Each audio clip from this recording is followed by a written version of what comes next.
Tribe Talk is a public forum for student expression. The students make all content decisions which do not reflect those opinions of Wando High School or CCSD. This week on Tribe Talk, we talk about the new immigration ban, the new Secretary of Education, and Black History Month.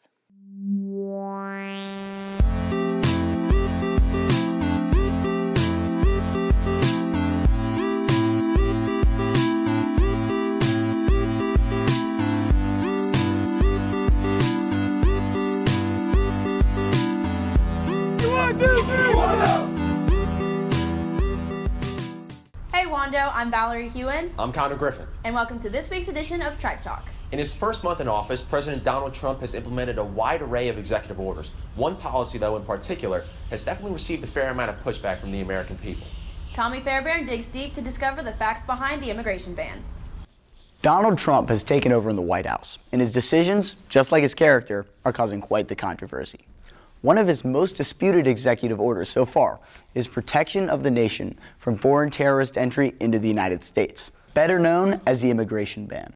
This legislation, although halted in the courts as of right now, would ban travel from 7 Middle Eastern countries. Mayor Linda Page shares her input. My first opinion is that, he's elected president and, this was a campaign promise that he made. He's our commander-in-chief, and I have to support his decision to do that.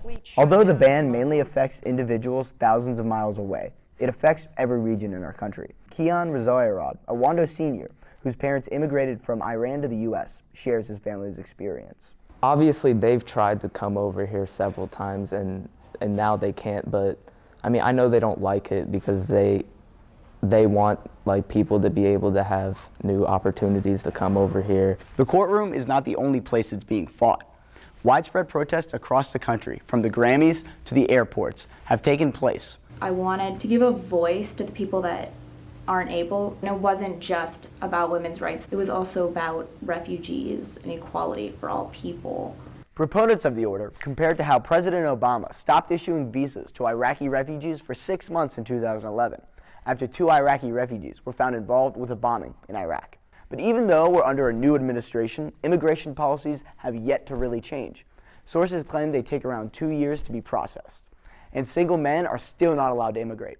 For change to happen, Linda Page leaves us with her advice. If I had a message to you about what's going on now, it's to stay involved and to stay aware of these issues. So if you don't like this, remember you can change it. For Tribe Talk, this has been Tommy Fairbairn reporting.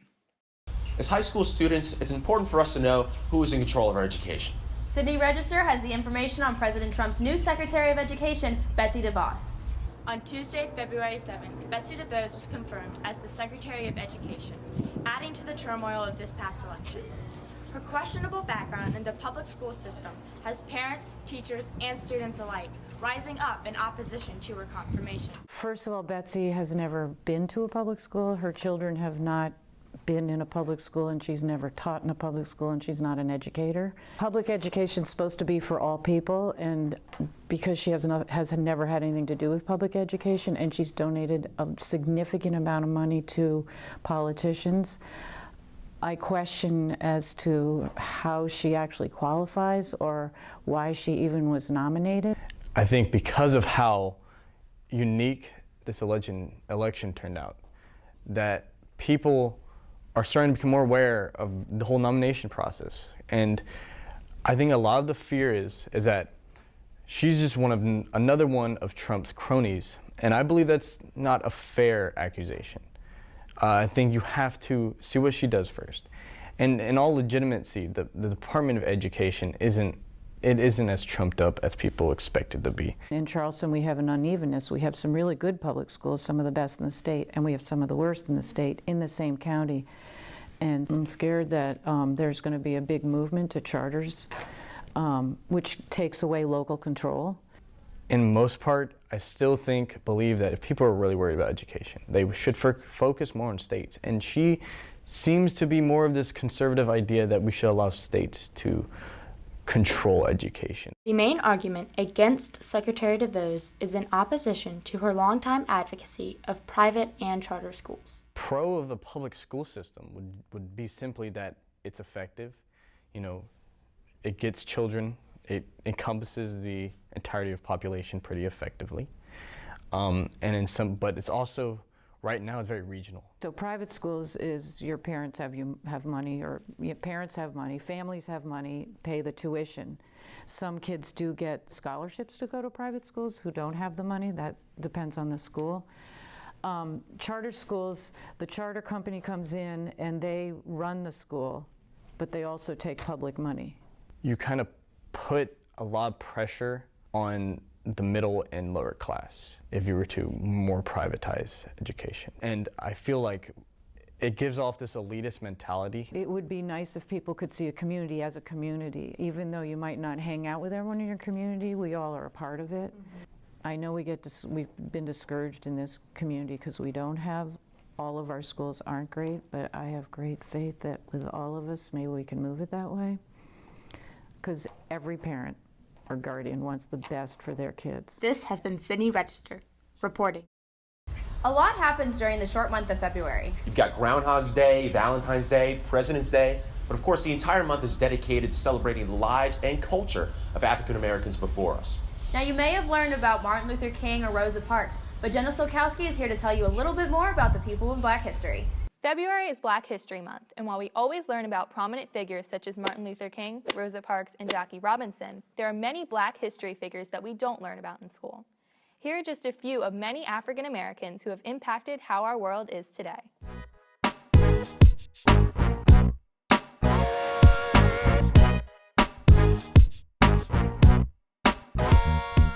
You may not have learned about Claudette Colvin, who, at the age of 15 in 1955, refused to give up her seat on a bus to a white passenger. However, the NAACP ultimately decided not to use her case to challenge segregation laws due to her age and the fact that she was an unwed mother, instead choosing Rosa Parks' famous event 9 months later. Robert Small's name might sound familiar to you, and that's because he was born into slavery in South Carolina in 1839. During the Civil War, Smalls sailed a Confederate ship out of Charleston to his freedom and later became a naval captain for the Union. You've probably heard of Aretha Franklin, whose hits such as Respect have been popular for years. But did you know that she was the first woman inducted into the Rock and Roll Hall of Fame in 1987? You go, Aretha. You probably know that Thomas Edison invented the light bulb. But did you know that in 1881, Louis Latimer made carbon filaments? These made light bulbs last longer and made them an affordable staple in American households. You might not have heard of Annie Malone, who in the 1920s was a millionaire who developed her own hair care products and even opened her own college called Poro College in St. Louis, Missouri. This month is a celebration of Black history, and these figures are just a few of the many who impacted our country and made America what it is today. For more information, be sure to take a look at the next edition of the Tribal Tribune coming out at the end of February. This has been Jenna Solkowski reporting for Tribe Talk. The information that students learn in school is important, and the person giving you that information is pretty important as well. Furthermore, the lessons students learn from their teachers goes far beyond the classroom. Selena Colon reports on how a lack of diversity in the teaching staff may have quite the effect on students. Diversity adds perspective. Instead of having one window in the house, you got 100 windows in the house, right? The more windows you have a chance to look out of from that one safe place, right? The more you can learn from those windows. Students need to see different people. They need to interact with people that don't look like them, don't act like them, maybe have different backgrounds from them. I grew up as a military brat. My dad was in the Coast Guard for like 36-ish years. I've been able to see all of these different cultures and learn a lot from people who grew up in different places than I did, who didn't necessarily have the same experiences that I did. And so being able to see something from a different person's perspective is really enlightening. When your environment is homogenized, then you begin to get used to that homogenized environment. Therefore, oftentimes when you're placed in a different environment that's not homogenized, it becomes something that you may begin to have some sort of fear or trepidation about, when in actuality this is what the world is. I feel like it's kind of hypocritical when I say, like, yeah, you have to learn from people who are from different backgrounds than you, but it's also nice to be able to interact with people who know exactly what you're going through. Wando is a predominantly white school, but there is still roughly 20% of the student population that is non-white. Yet, out of 266 certified teachers at Wando, merely 13 are non-white.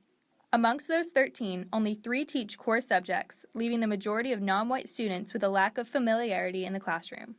I think we do a disservice to non-white students by not having them exposed to non-white teachers. It helps to be able to see someone that looks like them or reflects their culture or reflects their background in a position where they are able to gather information and learn from them.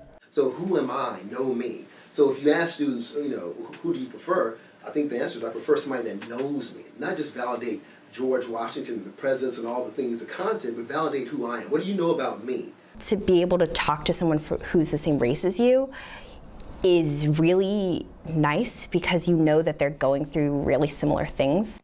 A lack of diversity in the teaching staff has had immense effects on the non-white population. However, it can also cause problems for white students in the long run. If I'm a white student and the only people of color I see working in my school are cleaning the floors, are serving the food, are maintaining the building and cutting the grass, that tells me that people of color are subservient. People of color, aren't smart. People of color, don't have knowledge and information to give to me. Not that there is anything wrong with any of those positions, because we obviously need them. However, we need to be very careful about what our students are seeing. They haven't had the opportunity to learn from people from different backgrounds, and that's something that's really important because it makes you a more open-minded person. Within our global society, we have lots of cultures, lots of diversity, and lots of people in varying positions and ranges throughout our world, and they need to have an understanding of that as early as possible. This has been Selena Colon reporting for Tribe Talk.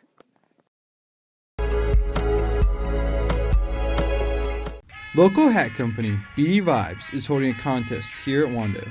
You can enter your digital artwork to have the chance to get it printed on the next BD Vibes hat and get $100 worth of BD Vibes gear. The topic is Charleston, and deadline is March 1st.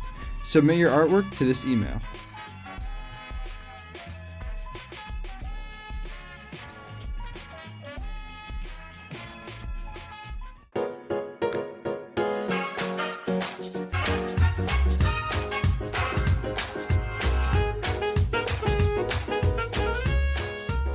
I'm Wando. My favorite song is Lucy by Shawn Mendes. We have students their favorite song is. What is your favorite song? I'd probably say Made in America, because it's just America, it's just country. Okay. Let's go, Frankie, let's go. What is your favorite song? Bad and Bougie by Migos. Love on the Brain, Rihanna. All Along the Watchtower by Jimi Hendrix. Where is the Love? By Black Eyed Peas for sure. Sure. Yeah. LBG From the Heart. Yeah. From the Heart by Lil BG. I Ain't Hiding by Youngboy. First Day Out by T Grizzly. Well, I love this group called Mint Condition, and I like the song that they have called Pretty Brown Eyes. I've always liked that group and that song. What is your favorite song? Change by NBA Youngboy. Probably Cotton Eye Joe. It's a pretty good one. Yeah. It's Uptown Funk, obviously. What is your favorite song?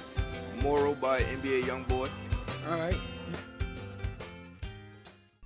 This week on The Rewind, we take a look at Hearts and Souls 5K, Aida the Musical, the Pep Rally, and the Boys and Girls Basketball Games.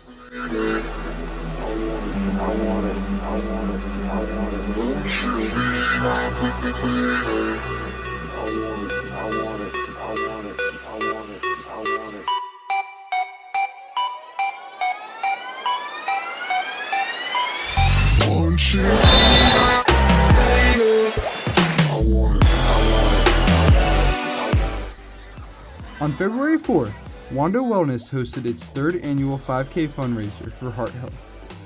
Charleston County School District used to provide schools with a $1,000 grant for implementing wellness programs at the school. This year, the grants have been reduced, so Wando's funding for school wellness is supported by the participants of this race. The 9th through the 12th, Wando Theater Department premiered Aida, the musical. This timeless love story was a major turnout, with a full house 3 days in a row. Friday, February 10th, Students flooded the gym to celebrate the success of Wando athletes and to get excited for the game later that night.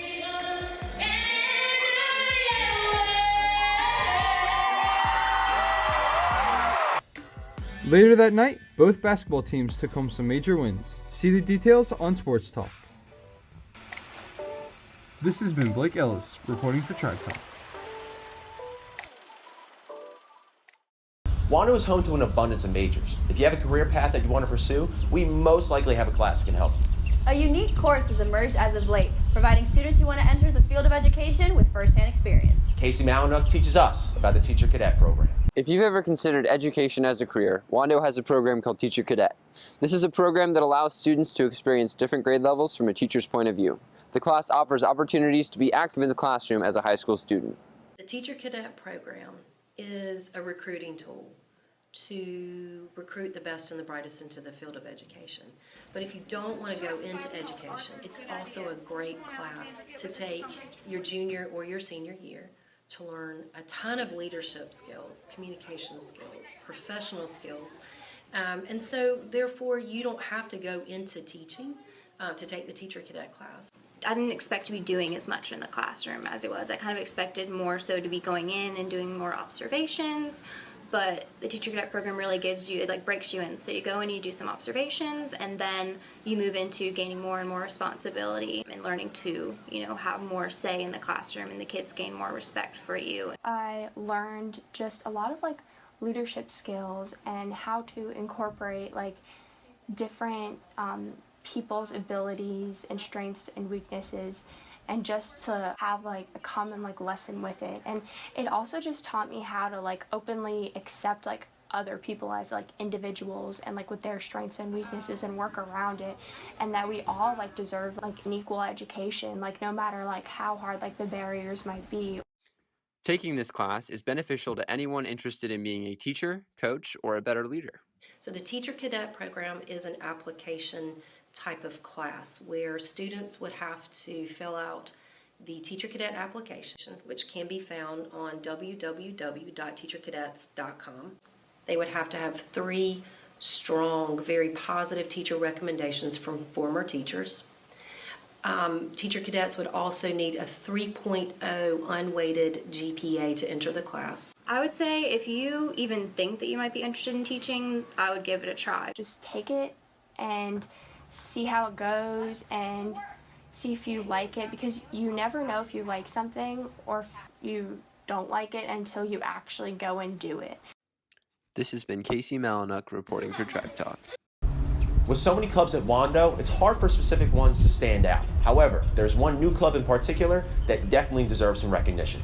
Kane Compton gives us the details on the new Exceptional Warriors Club. At a school the size of Wando, it's difficult for anyone to find their niche.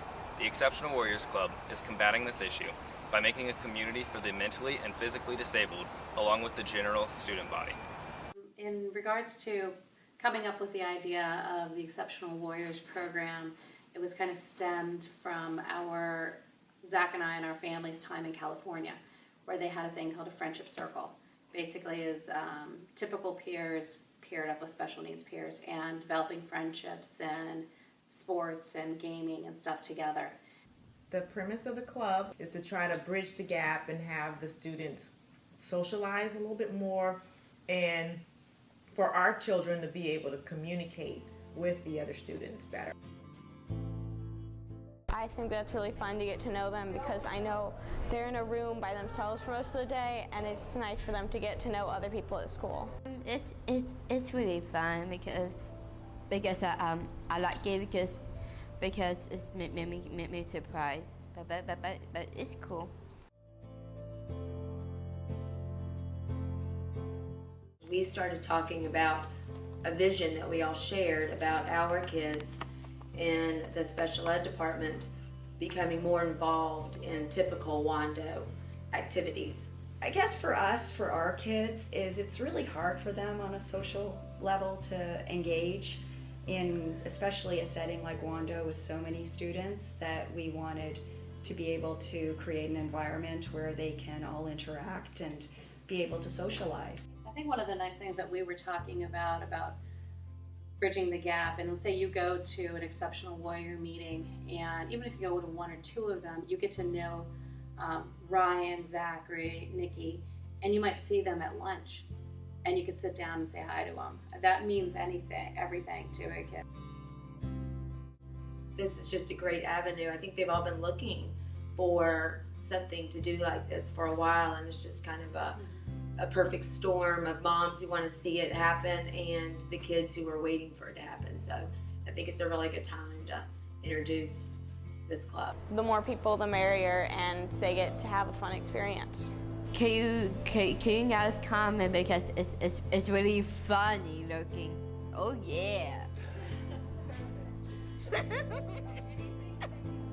This has been Kane Compton, reporting for Tribe Talk.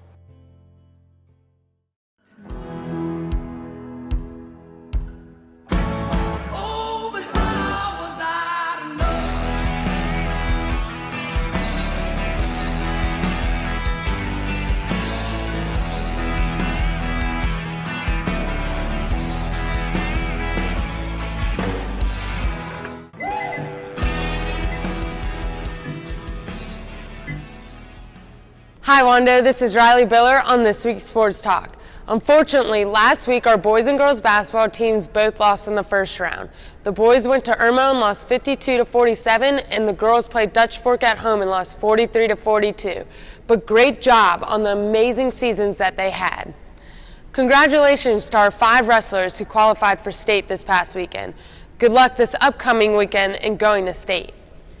Also, this past weekend, the girls softball team went to Florence and went 3-1, so good job to our Lady Warriors. Now we're going to swing it to Caroline Cox, who has the Sports Talk story. Between rigorous practices and competitive games, Wando Athletics holds students to very high standards. Club sports, however, hold great controversy, bringing different aspects to the games of volleyball, lacrosse, and many other sports. I think playing club volleyball is important to playing Wando volleyball because you have such a higher skill level when you're playing year round compared to when you're just playing half the year, like a quarter of the year. When you're playing year round, it makes you better, I would say. I think by playing club the last 5 years, it's helped me grow as a player, and my skill level wouldn't be where it is now without playing club. There are, there's a positive side to club sports where an individual athlete is going to improve on their skill. So that's ultimately one of the best benefits. If club sports are such a great thing, then why do some athletes disapprove? A lot of athletes are not getting a chance to be recruited because they simply can't afford to be on these travel teams or go to these showcases. Yeah, if a player can't afford to play a club sport, I definitely think they're at a disadvantage just because it doesn't allow them to have the same exposure as kids who can't afford to play club, and that hurts them in the long run, especially come tryouts for their Wando team. For volleyball, I don't think it's really likely that you would make Wando if you didn't play club, just because the skill level is so high I think for most Wando sports and for the Wando volleyball team.